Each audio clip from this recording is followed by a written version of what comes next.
કડોદરામાં આર્થિક હોડની લહાઈમાં 24 વર્ષીય વિદ્યાર્થી અફીણ વેચવાના રવાડે ચડ્યો હતો અને સુરત ગ્રામ્ય એસઓજીની ટીમને બાતમી મળતા એસઓજીની ટીમે રેડ કરતા 5 કિલો અફીણના રસ સાથે આરોપીની ધરપકડ કરી છે। મૂળ રાજસ્થાનનો રહેવાસી અને સુરત જિલ્લામાં આવેલા કડોદરા નગર ખાતે નવા હળપતિવાસમાં રહેતો 24 વર્ષીય પિન્ટુ લુહાર નામનો વિદ્યાર્થી ભવાની કિરાણા સ્ટોર ચલાવી વેપાર કરતો હતો, તો બીજી તરફ પોતાના આર્થિક ફાયદા માટે લાલચમાં આવી કડોદરા નજીક આવેલ વરેલી ગામમાં રહેતા બુધારામ નામના ઈસમ પાસેથી અફીણ જેવા નશાકારક પદાર્થ લઈને લોકોને વહેંચવાના રવાડે ચડ્યો હતો, જેથી આ મામલે સુરત ગ્રામ્ય એસઓજીની ટીમને જાણ થતા બાતમીના આધારે રેડ કરતા મોટી માત્રામાં અફીણના રસનો જથ્થો એસઓજી પોલીસના હાથે લાગ્યો હતો।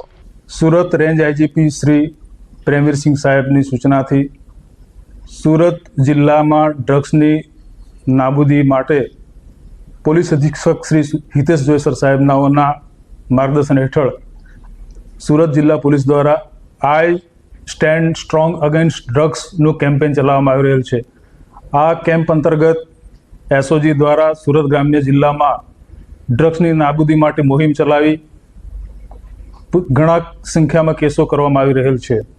જે અંતર્ગત ગઈકાલે સુરત જિલ્લા એસઓજીને માહિતી મળેલ કે કડોદરા જીઆઈડીસી વિસ્તારમાં હળપતિવાસમાં એક કરિયાણાની દુકાનમાં અફીણનું વેચાણ ચાલી રહેલ છે।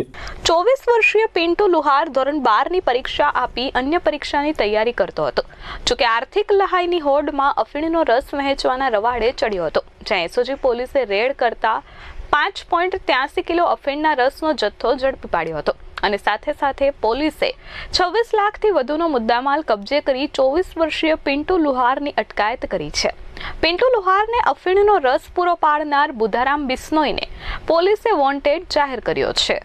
જે ગેરકાયદેસર વેચાણ બાબતે એસઓજી ટીમ દ્વારા સદર જગ્યાએ રેડ કરવામાં આવેલ અને રેડમાં અફીણનો જથ્થો 5 કિલોગ્રામ જેની કિંમત આશરે ₹25,41,000ની અને મોબાઈલ નંગ 2 જેની કિંમત ₹75,000 એમ કુલ મુદ્દામાલ 26,16,500નો મુદ્દામાલ મળી આવેલ। પ્રાથમિક પૂછપરછમાં આરોપી પિન્ટુ સન ઓફ કેસરીમલ લુહાર ઉંમર આશરે 24નો મળી આવેલ। હાલ એસઓજી પોલીસ દ્વારા 24 વર્ષીય પિન્ટુને ઝડપી પાડી માલ આપનાર બુધારામને વોન્ટેડ જાહેર કર્યો છે, પરંતુ આ પિન્ટુ કેટલા સમયથી અફીણ વહેંચવાના રવાડે ચડ્યો હતો અને બુધારામ આ અફીણના રસનો જથ્થો ક્યાંથી અને કોની પાસેથી મંગાવતો હતો તેની પૂરજોશમાં તપાસ પોલીસે હાથ ધરી છે, જેની પૂછપરછ કરતા સદર આરોપી આ કામે વોન્ટેડ આરોપી બુધારામ દેવારામજી બિશ્નોઈ હાલ રહેવાસી સાંઈ દર્શન સોસાયટી વરેલી નાઓ પાસેથી છેલ્લા 1 વર્ષથી આ મુદ્દામાલ મેળવતો હોવાની બાતમી મળી આવેલ છે। આ ગુનામાં વોન્ટેડ આરોપી બાબતે વધુ તપાસ ચાલુ છે। Bureau report S24 news Surat.